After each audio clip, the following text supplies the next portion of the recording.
Next, I'd like to invite Maulana Sayyid Ali Abbas Razawi.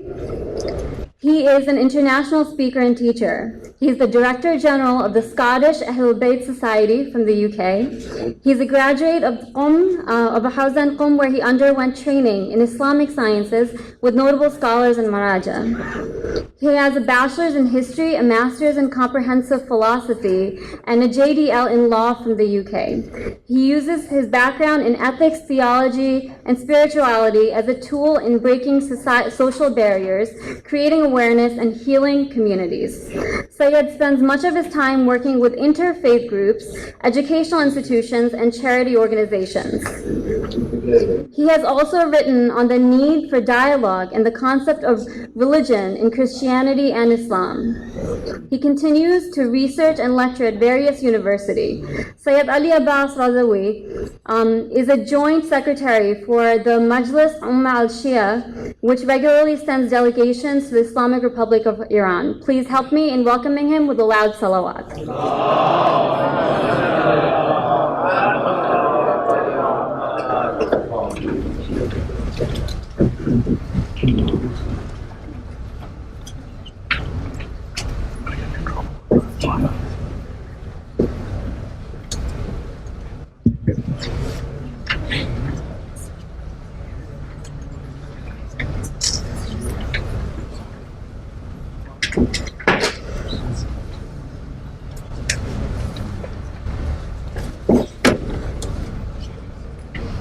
بسم الله الرحمن الرحيم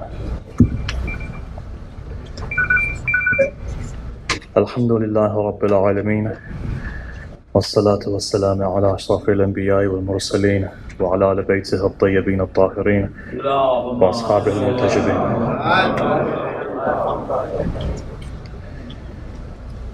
Firstly, it gives me great pleasure to be here with you. I've been traveling for the last year or so, it seems like. But it's a good stop to be here, to discuss a person who transcends time, transcends lands, transcends cultures. So when I heard that the entire discussion today was going to be about Imam Husain, especially with an interfaith angle, it excited me, and I thought I must come here to at least participate and to learn from you. So anyhow, you find a figure as a universal figure. Imam Husain today arguably is one of the most important men in history. You go today across the world and you see that. It was recently in a documentary from the BBC, going back about 10 years. In that it talks about the movement of Imam Husain in different cultures, different languages, in different countries. It starts off in Lebanon, where you find the Christians of Lebanon commemorating the mission of Imam Husain. In the same way you go to Syria, you find the Coptic Christians over there also having a footing with Imam Husain. And in the same way you come to Egypt, you see that celebration of the life of Imam Husain. There's an entire masjid over there which is committed to that.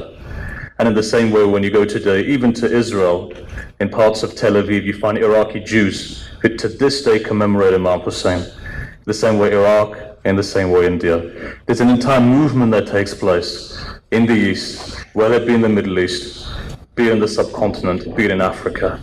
The question really is this, and this is the question that I want to pose to you. Why is it today that having lived in the Western world for 50 to 60 years, we don't find Imam Husain in the same way that we found Imam Husain transcending religions in other parts of the world? What is it that we've been doing, and why is it that today we've not been able to get Imam Husain out like that? Look, your parents went to India. Today you see 30,000 people, Hindus, coming to Lucknow. They commemorate. Just 2 weeks ago, there was a documentary on the BBC just on that. 30,000 Hindus coming to Lucknow to commemorate Imam Husain. In the same way, in North Pakistan, I was looking at the research, you find multiple people filled in a room, the person reciting is a Hindu, the people crying a Hindu. In the same way you're seeing in Iraq today, I remember taking a friend of mine who was an Iraqi Jew. We together went to Najaf. The purpose of that? To give homage to the Ahlul Bayt.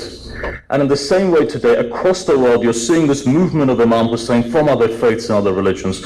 Question really is this: why is it today, living in the United States, or in Canada, or in the UK, that movement of Imam Husain hasn't touched the people? Why is that? Today, we've been here since after World War II. 3 generations possibly in this country and 5 generations in Scotland. There's an entire movement of migration that took place in the 20th century. The answer really is this: because we've taken Imam Husain to the 4 walls of just our centers. We're not moving out.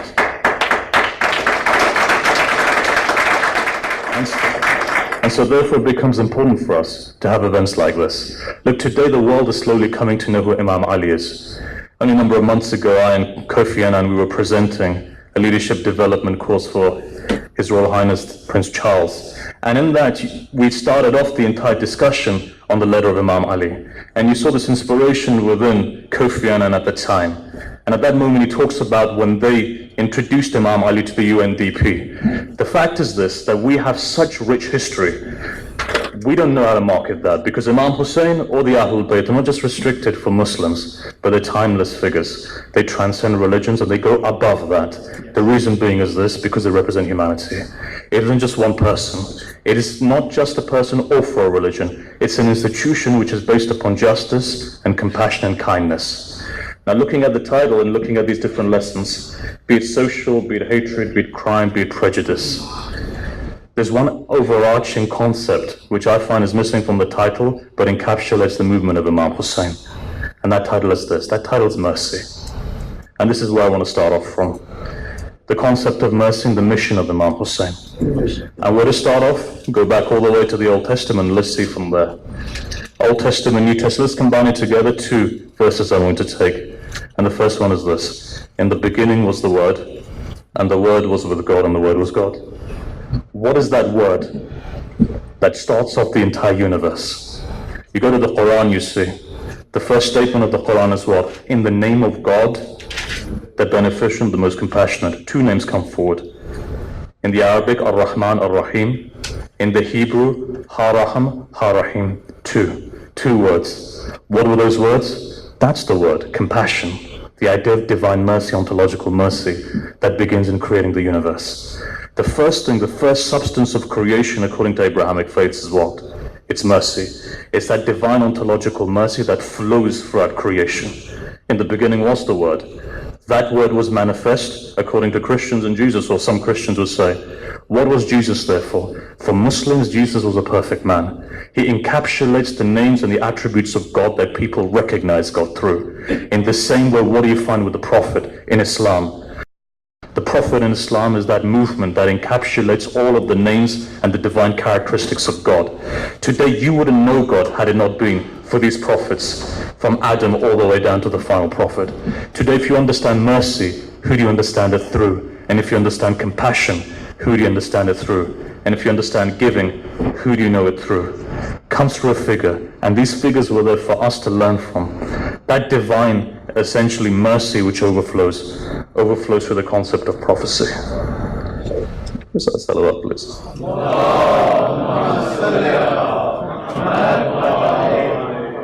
One more salawat, please.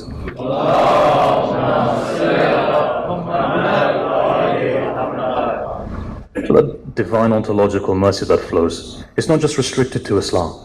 It's a movement that takes place in the Abrahamic faiths. So that's the first thing.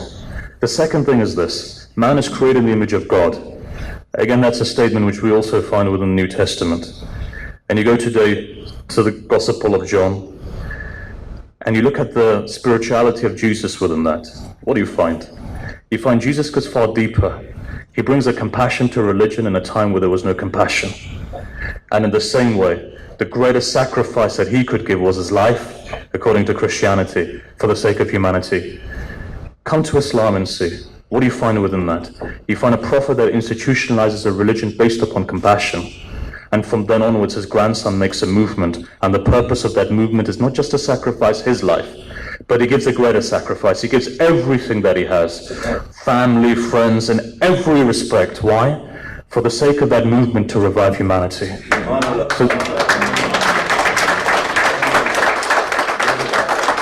So the question really is this: what did Imam Husain go for? Is he a social reformer? No. Was he there to bring a political revolution? No. It may have happened, but it's not his primary aim. Did Imam Husain make a movement essentially for what, protesting? No. It wasn't his primary aim. What was Imam Husain's primary aim is the question. Ask yourself that. What did Imam Husain do? For Muslims, had Imam Husain only stood up for oppression, there would be no oppression in the world. For us, he holds a wilayat al-taqwini. And in the same way, had Imam Husain truly wanted to make an economic reform, he would have done so, as grandson of the Prophet. And the same way, if he was out for war, he would have done that as well. But there's an ethics Imam Husain introduces. What does he say? The entire journey of his, when he comes from Medina to Mecca, from Mecca to Kufa, from Kufa to Karbala, what is he saying? He's saying, look, we're not here to fight, but at the same stage, I'm not going to give my allegiance to somebody like Yazid. And that is the most powerful statement. The powerful statement is not when a person lifts up a sword or a gun. The most powerful statement isn't the movement that takes place in terms of bullying other people or oppressing other people. The most powerful statement is when a person takes a step back and says, that's not for me, but I'm still peaceful in the way that I'm doing things. Movement of Imam Husain, therefore, is not an economic or social or political movement. We cannot compare Imam Husain to the likes of Gandhi or Martin Luther King, even though they were great people. Imam Husain's inqilab goes back to its essence in the same way as revolution in the Latin goes back to its essence. Goes to revolve. What is the concept of revolve? Revolving what? Revolving the heart. Inqilab goes to qalb. Qalb means qalaba, to revolve. Goes back to the heart. Imam Husain made a movement to this day that you find that revolves the hearts of the people. Look, if I was to ask you a question, have you ever seen Imam Husain? No. You haven't spoken to Imam Husain? No. Do you know how tall he is? Favorite dishes? What does he do in his pastime? We don't have a clue. 1400 years later though, you still cry for Imam Husain in a way that what? You wouldn't even cry for your parents. That's a living miracle. The biggest miracle of Islam after the Quran is what? Is the physical miracle of the movement, where you'll see, and I can predict this from now, that in 10 days time 30 million people are going to be walking to Karbala. That is a miracle. That 1400 years later there's an impact within the hearts of the people. That's the hearts. That's what moves the hearts. Technically speaking, what do they say? Either something kills you, tragedy, or it makes you stronger, right? You forget about it over time, it lessens the impact. If I was to ask you a question, your great-grandfather, what day he passed away on, the majority of you wouldn't even know the name of your great-grandfather. But if I was to ask that 5-year-old child sitting in the crowd, what day Imam Husain passed away on, every single one would say, what? Ashura Day. When was it? They know the day, they know the time. They know the place. Why is that? That is a miracle. It defies humanity. What is the purpose of that? Because the entire movement of Imam Husain is based upon compassion. And compassion touches the hearts. When it touches the hearts, it changes people. To go back, why is Jesus alive today for? The fact that he touched the hearts of the people. Today, why is Moses alive for? Because he touched the hearts of the people. Why is Abraham alive for today? Because Abraham touched the people, changed people from the essence. That is what true revolution is. True revolution is from the grassroots. Look, laws don't change people. Hearts change people. That is the main thing. Leaders come and go, and they will do. Generation upon generation, you will see leaders come and leaders will go. What changes people is the heart. When you touch the heart of a person, you become timeless. What did Imam Husain do? He sold his heart to God. What happened? When you sell your blood and your heart for the sake of God, then what happens? God keeps you alive. And this is why we're talking about these holy people here today. Would you have imagined that we have 3 or maybe 2 or 4 different religions gathered from different denominations within one particular room? What inspires you to come here? We may not look the same. We may not even speak the same language, some of us. Maybe I probably don't speak the same, with the same accent as most of you do. But the fact is this, we may not even dress the same. But there's a compassion which brings us here. And you know what that compassion is? That is the image of God. When the Bible talks about the image of God, what is the image of God? The image of God. An image is something that you heard. You recognize somebody from that. There's many Muhammads in this room. But when I look at the face, you make that relationship. What is the face there for? Face, you recognize people from that face. What is the image of God for Muslims? The names and the attributes of God that we understand God through. Look, for us, God isn't physical. So how do we come to know God? Through his names. Today, each one of you mimics the names of God. Right? There is an objective reality there. There's an objective ethics which is there. When people talk about today there's no objective ethics, there is. Even a child, when it lies for the first time, it knows it's doing wrong. And all of you know, whether you're Muslim, Christian, Jew, or Hindu sitting in this room, if an old woman falls down, you're going to run and pick her up. You know why? That's your compassion. That's the God DNA inside of you. What is Imam Husain therefore doing? When he goes to Karbala, he revives that God DNA inside of people, the image of God. In a time when the image of God is dying, in a time where Yazid, as a tyrant, is laying the foundations of Islam. It's not just Islam, it's humanity. What is he doing? He's reversing humanity. What did Hussain do? He revives humanity again. There's somebody there to say that at least humanity has some goodness in it. And he does it for the sake of God. It's a selfless movement. And when something becomes selfless, you become alive. And from that an energy comes. Look, all these Muslims who are sitting here, I want to ask you a question. When the name of Hussain is mentioned, do you feel it in your heart? What do you feel in your heart? There's a connection that brings you to tears, right? Your prophet predicted, your prophet even before the death of Hussain, the martyrdom of Hussain, what did he say? He says, this death of Hussain is going to be like a fire in the hearts of the believers. It's not going to die. For every time you mention Hussain, there's a passion that runs through you. There's a power that runs through you. It brings you to tears. Why does it bring you to tears? No one's forcing you to cry. It was 1400 years ago. That's the miracle. Touches the heart and touches humanity. That's what Hussain represents, therefore. So look, what is the main movement? It's a movement based upon compassion. It's mercy, it's a rahmah, to go back to the discussion. Rahmah. If you understand Rahmah, you understand Hussain. It's a movement of mercy. God created the entire universe on His mercy, the Rahmah. Two names we said, Ar-Rahman, Ar-Rahim. The parallels are found within Hebrew as well. What is Ar-Rahman? Ar-Rahman is that divine, obligatory, ontological mercy for all of creation. 7 billion people feed, water, food, sustenance. It's all there. Why? God is loving. God gives you mercy. But there's a mercy that far eclipses, and that's Ar-Rahim. Ar-Rahim is a specific mercy for those people who dedicate their life for the sake of God. It makes them different. I'll give you an example. For Muslims, this is an example. Imam Husain, his azah is what? Ar-Rahman brings you to the majlis. Ar-Rahim makes you cry. Utilize it. Everyone comes to the majlis, not everyone utilizes the majlis. Right? In the tradition it says, if you want to know your majlis has been accepted, you find that there's a change inside of you. When you get up, whether it's ziyarah of Hussain, whether it's azah of Hussain, if there's a change inside of you, that's Ar-Rahim. That's the divine hand working. Otherwise, this room is not closed for anybody. You open your door up. So what did Imam Husain do? Mercy. It's a movement of compassion. Rahmah. What does Rahmah go back to? Rahmah is what? That substance. Allah says in the Quran, call me Allah, call me Rahman. As you heard, all of these names are the beautiful names of Allah. For humanity, all of the names of Allah goes back to mercy. Islam is not a religion of torture, of anger, of wrath. The hadith is Allah's mercy eclipses wrath.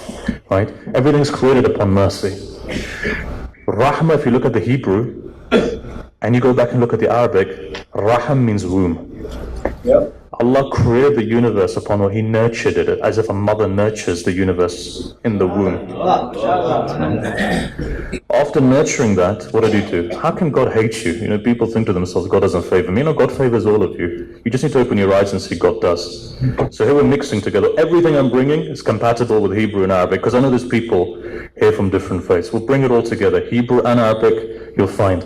This Rahmah, this Raham goes back to the womb. Both languages you find. The language of the Old Testament and the language of the Quran.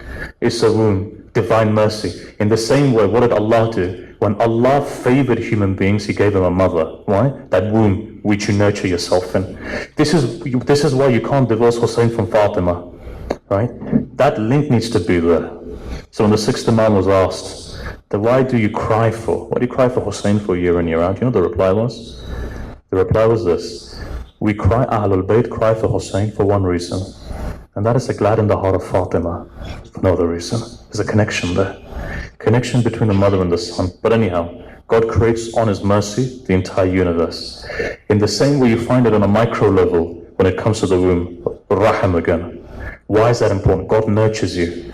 What does He do? Gives you prophets. What is our prophet? Rahmat lil alameen. The biggest movement is mercy. And Allah makes your prophet mercy upon all of humanity. Right?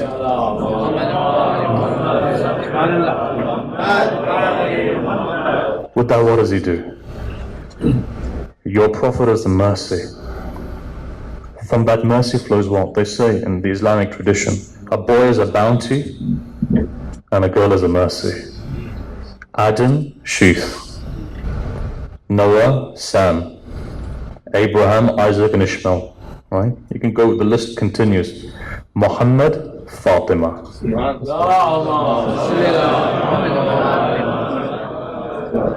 The mercy of the mercy of Rahmat al-Alameen is Fatima alayhi salam. From her comes Hussain. Who was Hussain therefore? Saves the entire messages of prophecy and introduces to the world that surely there's compassion and mercy still left. That is the movement of Hussain. The movement of Hussain is a movement of mercy. Within that, then all the philosophies come. Primarily, it's to move the heart. Hussain moved the hearts of the people. Secondarily, therefore, then you come forward. Social, racism, economic, and so forth. Principles are given. What did Hussain do? He introduces the principles within humanity, revives it. So everything goes back to her. You want to make a difference on all of these fronts? Inspire the people to change. Why did he go to Karbala? What was the purpose? From his death gave life to Islam, woke people up, revived their conscience. Otherwise, you know as well as I do, you live in our mundane lives, what happens? You go to work, you come back, you forget the essence sometimes. When God gives you bounties, you forget deep down inside what it is to be human beings sometimes. Arrogance creeps over us. This is why Allah says in a hadith, in a narration, had it not been for three things, man would have been arrogant. Death, illness, and poverty. Opens your eyes up. And so this is why when you look into the teachings of Jesus on the Sermon on the Mount, what is he teaching you? Compassion, empathy. What is the biggest movement of Imam Husain after mercy? To understand mercy requires you to empathize in the way Jesus was empathizing with people. What does that mean? That means to feel the pain of the people. And that's what Imam Husain did. He moved to feel the pain of the people. He revived Kufa. Those Kufis who went against Imam Husain, what did he do? He revived them. From his death, they understood that there's still rubbish inside of them that they need to perfect. Brought out that negativity for them to be able to analyze it and revise it. So what does Imam Husain do? Empathy. First step after mercy is to be able to feel the pain of people. You want to bring any kind of movement around, what do? You feel the pain of the people. You understand their oppressions, you sit with them, you talk to them. And empathy has nothing to do with religion, it transcends that. 7 billion human beings that God gives mercy to, that is who we're meant to be giving mercy to as well. It's not just one person, it's for everyone. Second stage from that, what does Imam Husain then do? To be able to feel people's pain is one thing, but the second thing which is important, and to go back to exactly what I said at the very beginning, why is it today that the name of Imam Husain isn't out there? Because your ancestors in India, Pakistan, East Africa, Iraq, Iran were able to get that name out. What have we done? Go out and see today. What have we done? The best way of spreading the name of Imam Husain is when you have those blood drives and those homeless shelters and so forth. Look, I'll give you an example, a practical example that took place in Scotland. 12th of October came.